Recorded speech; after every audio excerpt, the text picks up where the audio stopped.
What's up, Hobby Maniacs? Rob Bear here today with a look at the new Age of Sigmar rulebook. This thing is actually pretty cool, and the very best thing about all of this is, besides the scenarios in here, there is literally nothing in here besides fluff, rules-wise, that you can't get from the free downloads from Games Workshop that they already have existing. So that's, a very good thing to know, because it's obviously a $75 book, and the whole point, I feel like, to Age of Sigmar is, all the free downloads and things, and you can just pick up, a couple box sets of things and just kind of jump right into it. If you're a 40k player and you have a demon army, for instance, you can actually jump right into this too, because check it out, demons are actually two different armies in 40k and New Age of Sigmar. And they're all on round bases, so boom, there you go. Super easy. Easy game, easy life. So this book is 264 pages. It's been one of the most talked about things over the past 2 weeks, I feel like, as far as, coming out new. Obviously, it's very well done. It's got the nice hardcover kind of treatment that we've seen in the past. I guess the 6th edition rulebook was very similar to this, and then in 40K 6th edition, and now, then they went to the individual books and things like that. A Fantasy as well had a very similar book. It's very well done, nice binding, it's got the full bleed photography, the UV coat, the embossedness here on the actual guys themselves. I mean, that's pretty cool art. We kind of seen that in the past there, and it's it's just very cool stuff. It's very well done. It's what we would expect to see from Games Workshop for this kind of price point. Then you've got the inside, kind of leaf jacket, or excuse me, the inside inset there. Then an introduction into Age of Sigmar. Now, the actual way the book is laid out is a little weird.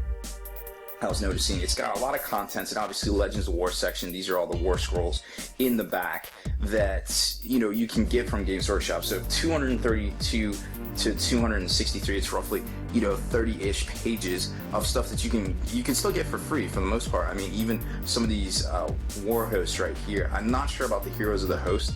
I couldn't find that anywhere in my stuff. But the Thunderstrike Brotherhood definitely is in the starter rules. The Gore Blade Warband, the Guardian of Deepwood, you just saw right there for the Sylvaneth. The Sylvaneth in there, Guardians of Deepwood, boom, there it is. So that's actually in the Wood Elf book right there. So you don't have to worry about that. That is, a free download. So, keeping that in mind, this book really seems more of like a campaign type book, as far as, some of the stuff we've seen in the past, which is kind of cool if you're into just buying everything and having the hardcover reference. That's neat.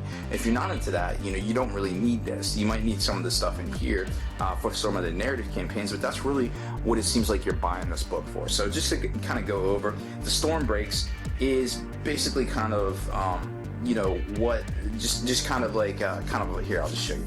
So obviously you got some really cool stuff, and it kind of gives you some, just some little tidbits and things here and there, and some notable battles and things, right? So that's really cool. Then you get to the section where it's the Age of Sigmar, and this is where it gets a little out of order. So you got the Age of Sigmar, which is basically what's happening right now. Sigmar's forces are going into the the mortal realms. They're trying to retake them. Now they're starting to expand out from the first realm that they hit, and they're just trying to do some work. Then you get into the Lost Ages, which is the previous history of kind of what happened. The Great Alliance, the Great Epics. We've heard of all this stuff, kind of what happens with some of the factions, the orcs, the undead, all that sort of things, and kind of his base of operations and things like that. Then you got the Pageantry of War, which is a section of, it's basically like the heavy metal showcase, like all the sweeping armies all laid out, all nice and neat. Very cool stuff, very inspiring. Then you get into Fire and Thunder, which is just the rules, the 4-page rules that we've seen in the past. They're laid out a little different, more for like a horizontal format, kind of shaded a little different, but it's literally the same stuff. You can download the 4-page rule set from Games Workshop site, right?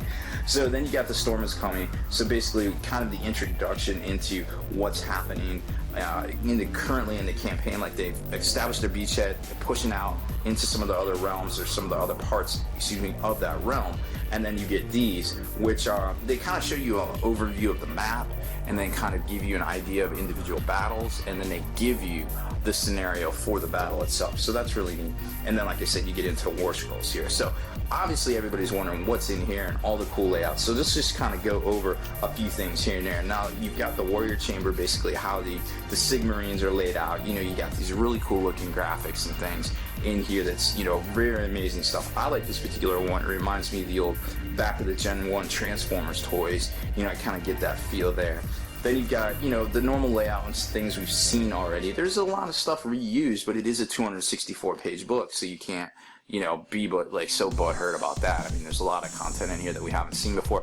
Obviously, there's some stuff going on between Slaanesh and the Great Horned Rat. Slaanesh is on Wham. The Great Horned Rat is the new Chaos superpower. We don't know what's going on. They kind of allude to things, hints and different things here and there, and then you got layouts and compositions of warbands. The Age of Sigmar, like I said, it's kind of like a current, like, hey, this is the current, and obviously we've seen some of these pictures leaked in the past. You know, Nagash dies, then sits back on his throne and comes back to life. The Glotkins are back. You know, there's some serious stuff going down in the Wood Elf realms. More, you know, stuff we've seen in the past. It gives a little bit more. Now this is where it kind of like says what happened, you know, the world that was, the old world, kind of what happens, you know, with Sigmar and his Drake buddy, kind of, you know, getting stuff done, setting up the brief utopia as they call it, and then the Realm Gate Wars, getting into what happens in Heralds of War where we're at right now. Then it gets into the Great Alliance. There's just a ton of reading material in here. Kind of some of the stuff that happens with the Orcs, some of the stuff that happens with the Skaven, you know, particular, you know, Marathi's back, you know, Malkia's back. They're all a little different. Everybody has not been unaffected by all this. The Dwarfs are back. They're kind of crazy. You know, they ride lava beasts and they do things for gold. And you got Sigmar. He's got the staff. He lost the gal Miraz. You know, I'm sure that'll be like a campaign thrust in the future. Here is a really cool picture of it, like his palace. Obviously, if you know some of the 40k lore, a lot of this is based off the Space Marines, the Great Crusades, etc., which, you know, it's a proven thing that works, so I can see where they're coming from. And then you have Malleus up here, which is basically the remains, the core of the world that was, so to speak, the old world that we're used to. And then you get into the Battle Unbound section, and I'd really like to find that graphic for you of Sigmar's little space station in space. Is kind of like his outpost, which is really cool looking.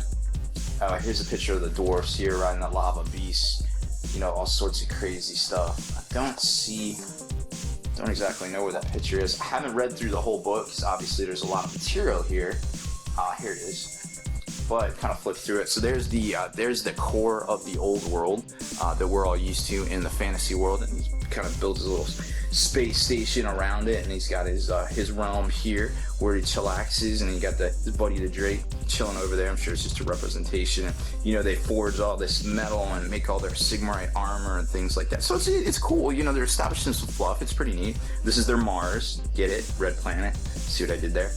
It's definitely got a lot of overtures to 40k, but it is, you know, in and of itself. Here's a Pageantry of War section that we were getting to, where it basically shows you all the cool shots of all the armies doing cool, inspiring army things, you know, wanting you to play with your models. These bases are interesting. They're kind of like the pill base, but a little tighter. And then you get into these bigger ovals here. I'm not sure exactly what these are, why they're so much different from, or maybe it's just a perspective, but these look pretty tight to put some of your models on. Like I said, if you have fantasy models already, there's some really cool looking undead and more undead. Of course, they're not called undead anymore. I believe they're something walkers. Like I said, I haven't read the whole book yet, but it's definitely really interesting stuff. And then you got the Seraphon, which of course are the lizardmen that pieced out. And then you get into even more stuff. The Gargants are the giants. You know, you got it gets crazier, but it is developing its own world, its own fluff. It's really neat to see. Then you get into the section here, making your mark on the Moral Realms and the rules themselves. Like I said, this is a download. You can get it for free. The 4-page download. Look familiar? Boom, there it is. Then you get the Realm Gate Wars, where this gets into the actual campaign part that you're really buying this book for, I feel like. And, you know, it's pretty substantial. It goes up to page 230 something, right? So you get up to basically a huge chunk of the book, which is getting up to right here-ish. There's the last one. So Legends of War. So that much of the book is actually kind of what you're getting that isn't available anywhere else, right? So that's pretty respectable.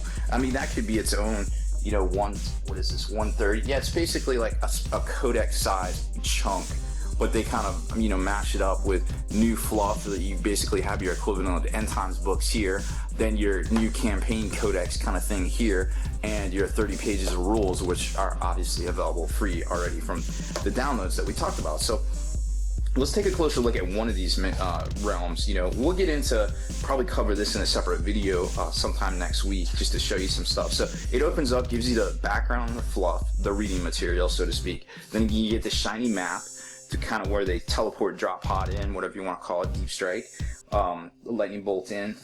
And then you get, you know, the pages of, hey, this is happening. And these are, there we go. And then you get into more individual battles, because remember right here, they show you the overview, boom, boom, boom. And then you get into these individual battles, because they're trying to open this realm gate. They have this one open. They've made their foothold. And then you get into the actual battle itself, the setup, you know, all your stuff right here. And then you have basically the Invader's command ability and Custodian's command ability. So obviously these are the things that you can pop off at the beginning of your turn to give your army, you know, some sort of strategic advantage. They just happen generally. The general orders all men stand firm and concentrate on repelling the enemy's attacks. If you do, all units that are within 12 of him cannot move, charge, or pile in until your next hero phase. However, you can reroll all failed armor saves for those units. Wow, that sounds really good. Okay, so it's kind of like a last stand, yep, kind of type thing. Destroy at all costs. If your general uses his ability, D3 units from your army that are within 12 inches of him, add 1 to all rolls, all to hit rolls, and subtract 1 from all save rolls. So it's kind of like, you know, kind of the opposite, kind of on the offensive, until the end of your hero phase. So you pick that. So it's some interesting, you know, command tactical things right there. If you listen to the White Dwarf review that I did recently, that had a lot of, you know, I played my first game, and I kind of, you know, it is a simple game, but there is some tact to it, so definitely check that out. Kind of my initial thoughts as I was going through it. I was like, whoa, that's really important. Whoa, that's really important. So here's the battlefield. It's a little bit different. It's not divided in halfsies like the rules say to do. And you know, you just got a lot of cool stuff in here. So you just kind of, it's very narrative, it's very cool. And then you get into this one right here, which is another set of rules for you. And then you get into the next campaign. So, you know, it just kind of goes from there. And there's 4 of these, but like I said, it takes up a whole lot of space. And it's like different, you know, different units. You got the ritual, and they kind of like go together. And then you get into different scenarios and things as they go forward, in the different factions, and then, you know, get some pieces, some glimpses of new terrain there. And then you get into the back here, which is the Legends of War, which basically gives you all of the war scrolls that you already have, or they are available in the White Dwarf. The last issue had the Lord, not the Lord Celestin, but the Lord Castellan, rhymes repellent. And then you get into the Corned Ones, and then you get into the Wood Elves, which are called the Savannah, and these guys are all in there, like I said.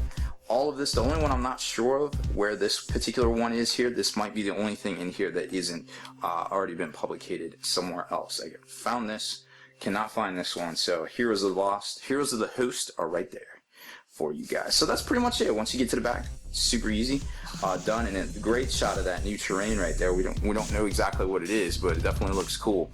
Now we're hearing a lot of cool things, like August is going to have a ton of Chaos releases, so I'm sure that will be a really interesting time for Age of Sigmar and 40k players alike. So thanks for watching my first look on the new Age of Sigmar rulebook. Of course, this is just a brief overview showing you, you know, some of the graphics, how it's laid out, what's in it, should you buy.